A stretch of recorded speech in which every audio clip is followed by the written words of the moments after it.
Well, who benefits? Damn right, who benefits? Well, the police.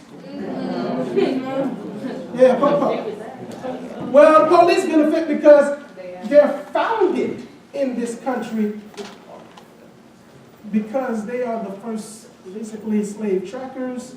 The first property crimes are slave related. So if you would escape, they would come after you. Well, who else benefits? Prisons. Because right after emancipation, we start mass incarceration. Right?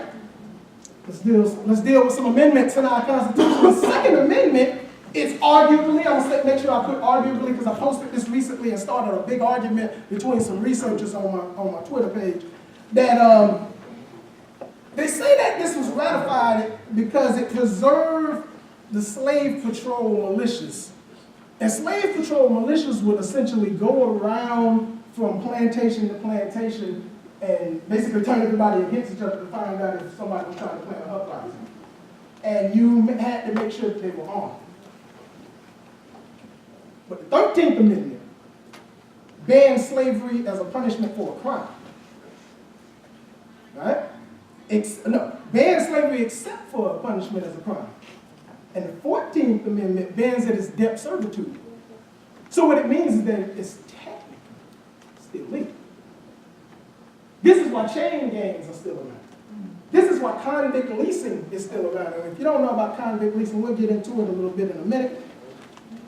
And this is why right now, see, prisons is big business. We got more prisons than schools or universities. And the U.S. leads the world in incarcerated children. Leads the world. 80% of those children are black or Hispanic, and 65% of them never had a violent crime. If you haven't read this book, you know, that's something you want to read. Now, we're not going to get to talk about the medical stuff, but read Medical Apartheid also.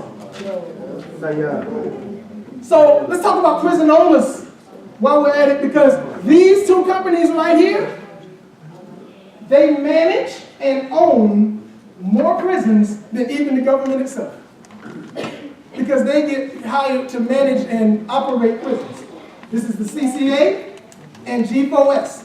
And then let's talk about prison politics, because the GEO group and ALEC are the people that go to Washington. They are the lobbyists that ask for more jails to be built,